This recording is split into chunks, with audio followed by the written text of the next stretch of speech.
Bonjour, bonsoir. Ça dépend de l'heure à laquelle vous vous retrouvez.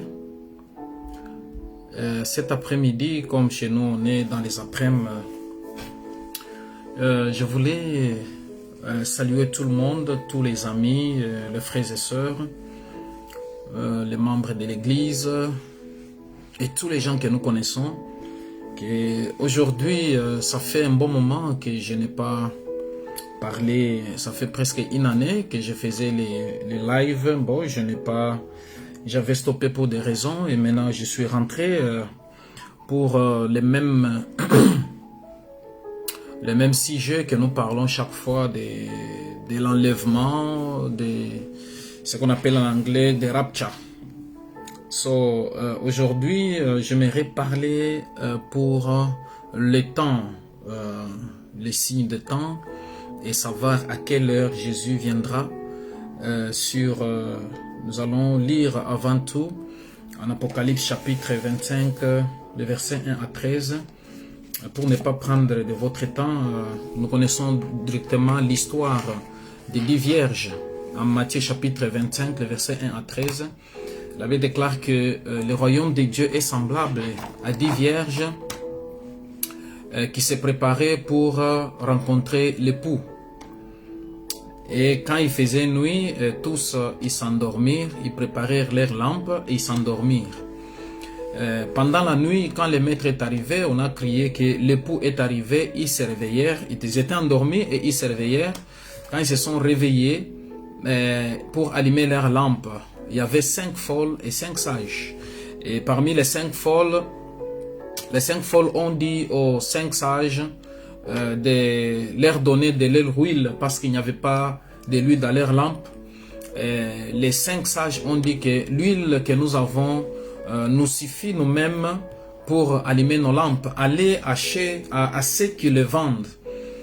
Et après, quand ils partaient pour acheter de l'huile, et l'époux était venu et ils sont entrés. Et quand ils sont revenus, ils ont commencé à crier et le maître dit que je ne vous connais pas. À la fin, au chapitre 13, on nous dit que veillez donc car vous ne savez pas quand est-ce que l'époux viendra. Là, nous trouvons le mot au chapitre 13, au verset 13 à la fin, du verset 13, on dit veillez donc car vous ne savez pas à quelle heure le maître viendra. C'est-à-dire que nous ne savons pas. Jésus, on lui a posé la question par ses disciples. Ils ont dit que dites-nous quand est-ce que tu viendras, quand est-ce que sera la fin du monde. Il dit que ni moi ni les anges, personne ne connaît, ce n'est que Dieu qui les connaît. Ici, je suis en train de parler en français un peu rapidement parce que j'ai fait ce message, je pense avant-hier en anglais, j'ai donné des versets et j'ai lisé. Mais là, je suis en train d'aller un peu rapidement pour mes amis qui sont les francophones, qui parlent le français. Voilà pourquoi j'aimerais qu'eux aussi comprennent ce que nous avons parlé. Mais ici, on nous parle des signes des temps, on nous parle que les 10 vierges étaient là en train d'attendre le maître. Mais une chose qui se différenciait entre les autres, et ils avaient des lampes et ils avaient de l'huile. Ils avaient des lampes. Les autres aussi avaient des lampes, mais dans leurs lampes, il manquait de l'huile. Mais pourquoi on les appelle les vierges? On les appelle les vierges, c'est parce que quand on parle des vierges, de la virginité, nous voyons une femme qui n'a pas connu d'homme. Et quand nous parlons d'une femme qui n'a pas connu d'homme, immédiatement, nous comprenons qu'une femme qui n'a pas connu d'homme, c'est une femme qui n'a pas eu d'autres semences. Et Dieu veut que nous, en tant que l'Église, nous soyons purs et vierge, qui veut dire que nous ne puissions pas avoir d'autres enseignements, que nous puissions avoir seulement l'enseignement des apôtres à nous. C'est ce qui va nous différencier avec les autres. Maintenant, la virginité, quand on parle de la virginité, immédiatement, c'est quelqu'un qui est encore chaste, qui ne connaît pas d'homme. Et quand on parle de l'homme, immédiatement, nous voyons une autre sémence. C'est une autre semence, d'autres enseignements. C'est Dieu, quand on dit qu'il a fait les autres, les apôtres, les ministres, les prophètes, les évangélistes, pour le perfectionnement des saints en vue de leur ministère. C'est-à-dire que Dieu aime que nous parvenions à la perfection. Pour que nous puissions être enlevés, nous devons parvenir à la perfection pour que nous puissions être enlevés.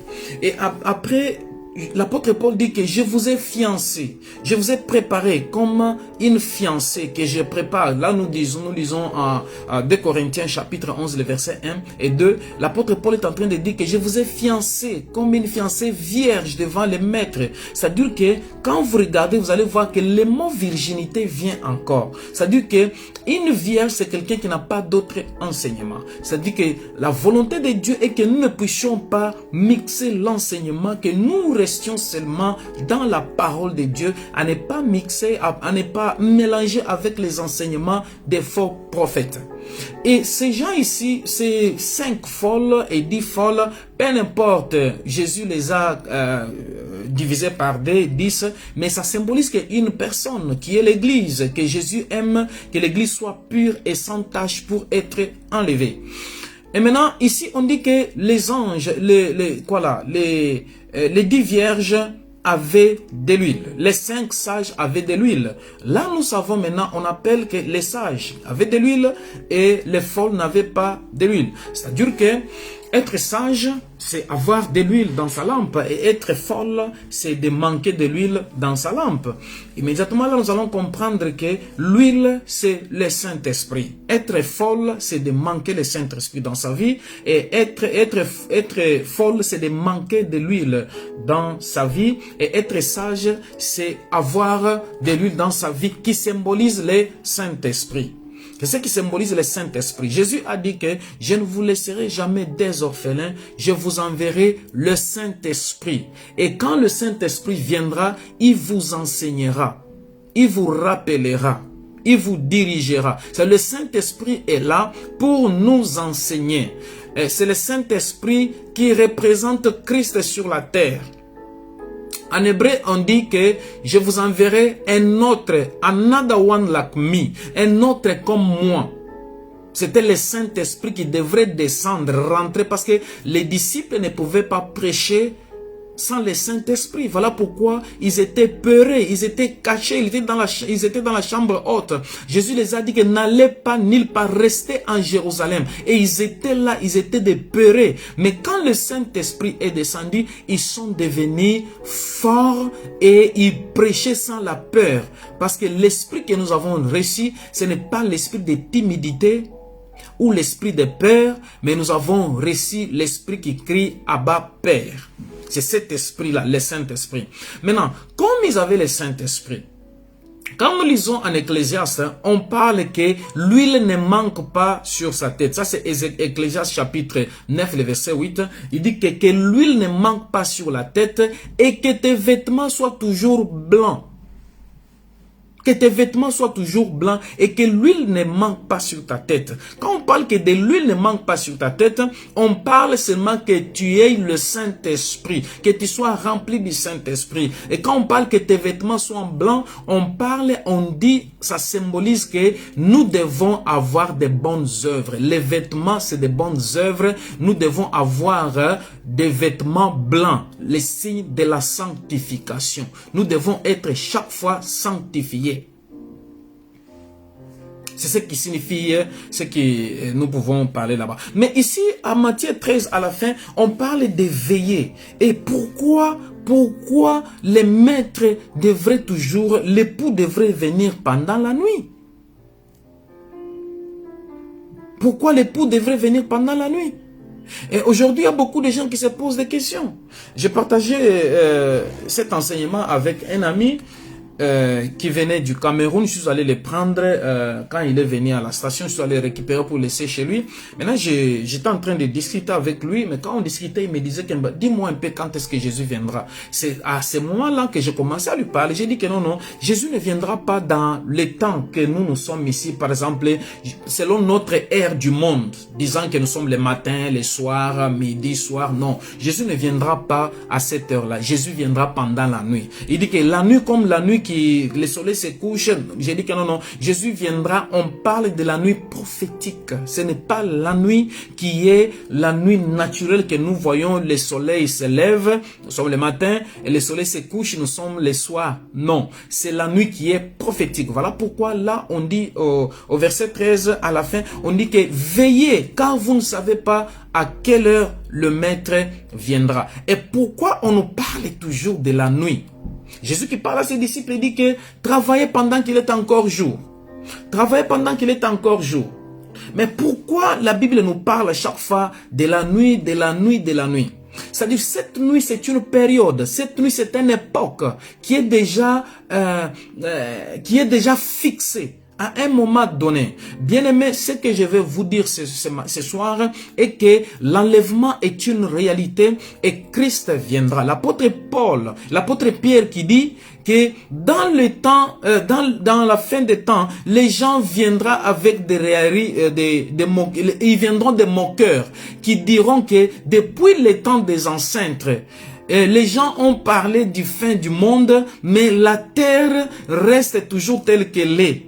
Non, c'est le temps où nous sommes, où les gens se trouvent maintenant, ils disent que mais depuis que les gens ont parlé que Jésus va aller venir, le monde allait stopper, le monde ne stoppe pas. Non, nous sommes dans ce temps-là où le monde, où le temps est tout près que Jésus arrive. Maintenant, ce que je voulais parler ici, c'était que pourquoi on parle de la nuit? C'est une époque, c'est une période fixée. Et cette période-là va s'accomplir. Si les 70 ans ou bien les 70 ans que l'apôtre, Jérémie a parlé et que Daniel a vu ça, c'est-à-dire que ça s'est accompli en 2018. Les gens croyaient que c'était des conneries. Et en 2010, c'était accompli. Jérusalem est devenue la capitale d'Israël. Et vous devez savoir qu'il n'y a pas aucun iota qui va passer pour que la parole de Dieu s'accomplisse. C'est pour vous dire que toute chose commence à s'accomplir et nous tendons vers l'avenir de Jésus-Christ. Il est en train de venir, mais ce qu'il veut est que nous soyons des vierges, nous soyons purs et nous soyons sanctifiés, marcher dans la crainte de Dieu et dans la sanctification et être sage. Qui est sage? Celui qui est sage, c'est celui qui marche selon la volonté de Dieu. Et pourquoi on parle de la nuit? La nuit vient. Quand la nuit vient, quand nous voyons immédiatement la disparition du soleil, là nous disons que c'est la nuit qui commence, nous sommes vers le soir. Et quand nous voyons l'apparition du soleil, immédiatement nous disons que il est jour le matin. Mais cette nuit-ci, on parle, nous allons découvrir de quelle nuit on parle. Ici, quand nous lisons à Ésaïe chapitre 16, quand nous lisons Ésaïe chapitre 21, le verset 11, il nous parle du sentinelle. On dit que sentinelle, que dit-il de la nuit? On parle de sentinelle, que dit-il de la nuit? Mais quand on parle du sentinelle, immédiatement, nous connaissons que nous sommes des sentinelles. Nous qui sommes des intercesseurs, nous qui prions chaque fois. On dit que prier et veiller. Pourquoi la Bible déclare que prier et veiller? Afin que vous ne tombiez pas dans la tentation. Pourquoi on parle toujours de veiller? C'est-à-dire que quand tu pries, la Bible déclare qu'un peu de sommeil, un peu d'assoupissement, le sommeil, la pauvreté le sommeil te surprendra. C'est-à-dire que quand tu dors, les 10 vierges ici sont dormies. Ils s'étaient endormis. Mais quand l'époux est arrivé, quand ils ont écouté la voix, ils se sont réveillés. C'est comme maintenant même là. Les gens écoutent la voix. Ils sont en train de se réveiller. Mais il y a de ceux-là qui ont de l'huile et ceux-là qui n'ont pas de l'huile. Il y a de ceux-là qui marchent dans la sanctification et ceux-là qui ne marchent pas dans la sanctification. Et qu'est-ce qui s'est passé là-bas? On dit que sentinelle. Qu'entends-tu de la nuit? En d'autres termes, sentinelle, quand on parle d'une sentinelle, on te dit qu'elle ne dort pas. Pourquoi la nuit? C'est-à-dire il y a des choses qui vont se passer pendant la nuit que nous devons parler à nos fidèles dans nos églises, que nous devons parler dans le monde, leur dire que il y a des choses qui vont se passer à une période spécifique et ces choses ici, nous ne vous disons pas. Bien aimé, les choses que nous parlons ici, les églises ne parlent pas de ces choses ici. Les choses que nous parlons ici, aujourd'hui dans les églises, on nous prêche que la prospérité, on nous prêche les mariages, on nous prêche les voyages, on nous prêche beaucoup de choses.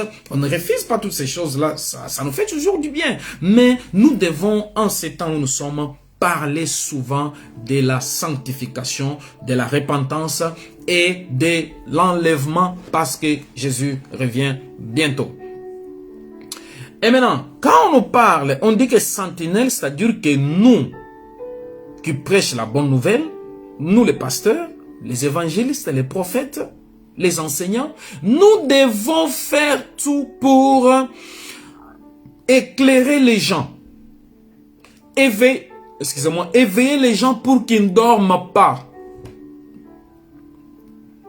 Pour qu'ils ne dorment pas. Mais nous devons comprendre maintenant, la lumière, la nuit là qu'on parle, c'est de quelle nuit qu'on parle? C'est une nuit prophétique. Voilà pourquoi toutes ces paraboles ici, cette parabole était une parabole prophétique. Jésus a dit que le maître est venu au milieu de la nuit. Ici, enfin, on dit que veillez parce que vous ne savez pas à quelle heure il viendra. Ici, on parle aux sentinelles de ne pas dormir. Et Jésus qui parle à ses disciples travailler pendant qu'il est encore jour. C'est-à-dire qu'une nuit devrait venir. Maintenant, quand nous rentrons dans la Bible, nous trouvons Zacharie, le père de Jean-Baptiste. Il dit que Dieu nous visitera avec le soleil. Le soleil va nous visiter. C'est le soleil qui va nous visiter. C'était Jésus-Christ qui est le soleil. La Bible déclare que les gens qui habitaient dans l'ombre de la mort ont vu une lumière resplendie. Une lumière resplendie. C'est-à-dire qu'avant la venue de Christ, les gens vivaient dans les ténèbres. On dit que car la lumière est venue chez les siens et les siens ne l'ont point reçue. C'est-à-dire que Jésus était la lumière parce que l'évangile est venu pour les juifs, mais les juifs ont refusé l'évangile. Voilà pourquoi l'évangile est parti chez les païens. On dit que la lumière, elle est venue chez les siens et les siens ne l'ont point reçue. Là, on parle de Jésus-Christ qui est la lumière. C'est-à-dire que Jésus-Christ était le soleil. La naissance de Jésus, c'était le soleil qui s'est levé. Voilà pourquoi les mages ont vu une étoile qui n'était pas comme toute autre étoile. C'était une étoile qui était particulière. Voilà pourquoi ils devraient suivre cette étoile-là pour aller trouver le roi des rois et le seigneur des seigneurs qui était Jésus-Christ. Et quand ils sont arrivés là-bas, ils ont vu que oui, il était là. Et nous devons savoir que la naissance de Jésus, c'était le soleil qui apparaissait. C'était la lumière qui apparaissait sur la terre parce que la terre était dans les ténèbres. Et quand il marchait pendant la journée. Il était le jour, il était la journée, il était la lumière. Voilà pourquoi il a dit que je suis la lumière du monde. Personne ne peut aller vers mon Père sans passer par moi. Je suis le chemin, la vie et la vérité. Et il est la lumière du monde. Il était la lumière du monde quand il était sur la terre. Et maintenant, il continue à être la lumière du monde. Nous allons lire Romains chapitre 13, le verset 12. Je vais lire ça rapidement. Le verset 12 dit que la nuit est avancée, les jours approchent. Dépouillons-nous donc des œuvres des ténèbres et revêtons les armes de lumière. Revêtons les armes de lumière. Les armes de lumière, c'est faire de bonnes œuvres. Nous avons été créés pour de bonnes œuvres que Dieu nous avait prédestinées avant la fondation du monde.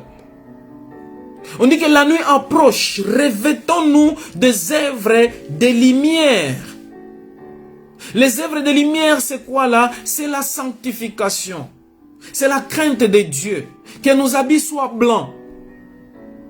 Que nous puissions être chaque fois à l'écoute de la parole de Dieu. Et veiller, rester dans la prière chaque fois. Prier. Et maintenant, quand est-ce que la nuit est arrivée? Comme il était sur la terre, nous nous sommes retrouvés qu'un jour, il y avait un homme qui était né, qui s'appelait Jésus, qu'on appelait la lumière du monde, qui était mort un jour. C'était à la croix où cette nuit que l'apôtre Paul est en train de parler a été inaugurée. C'était à la croix de Golgotha. Souvenez-vous, bien aimés, les lecteurs de la Bible, quand vous lisez votre Bible, la Bible déclare que ces jours-là, le soleil s'est caché et il y avait les ténèbres dans le monde entier. Pourquoi les ténèbres est arrivé sur le monde entier? Parce que celui qui était la lumière était en train de s'éteindre. Voilà pourquoi le soleil naturel ne pouvait pas éclairer, parce que le réel soleil est en train de s'éteindre. Voilà pourquoi quand le réel soleil s'est éteint, immédiatement il y a eu des ténèbres sur toute la surface de la terre. C'est le temps où les ténèbres ont commencé sur la terre. On parle de ces ténèbres-là, c'est-à-dire des temps où nous sommes déjà pendant la nuit, mais prophétiquement. Parce que quand Jésus est parti, il est parti et il y avait les ténèbres dans tout le monde entier. Pourquoi? Parce que le soleil s'était éteint. Et il est parti. Maintenant, quand il est parti, maintenant nous les enfants de Dieu, quand les disciples sont restés, ils étaient restés pendant la nuit. Voilà pourquoi il fallait que le Saint-Esprit vienne, qui est la lumière. Et on nous appelle les enfants de la lumière. C'est à cause du Saint-Esprit qui était descendu pour que nous puissions être dans la lumière. Et le jour où Christ est mort, c'est le jour où les ténèbres est entré dans le monde. Voilà pourquoi l'apôtre Jésus disait que travaillez pendant qu'il est encore jour. C'est lui le jour qui était là. C'était lui la lumière qui était là. Mais le jour qu'il est mort, il s'est éteint. C'est le jour là, immédiatement, que les ténèbres est entré dans le monde. Et quand les ténèbres est entré dans le monde, là nous voyons immédiatement que le monde, nous sommes dans les ténèbres. Mais quelles sont les ténèbres? Nous allons avoir la réponse. C'est en Matthieu, c'est en Marc chapitre 13, je pense, en Marc chapitre 13, le verset 35, qui nous parle. Marc, je vais lire Marc rapidement pour terminer.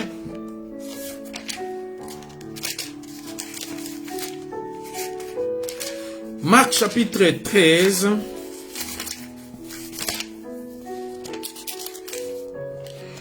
Marc chapitre 13, le verset 35. La Bible déclare, veillez donc. Écoutez, si on parle encore, veillez donc. Veillez donc. C'est-à-dire que on nous appelle toujours à être à la veille, à être éveillé, à ne pas dormir, à ne pas somnoler. On parle ici, on dit que veillez donc. En d'autres termes, restez vigilants. Restez dans la prière. Soyez des hommes de prière parce que les maîtres, on dit que veillez donc car vous ne savez quand viendra le maître de la maison ou le soir ou le milieu de la nuit ou le chant du coq ou le matin.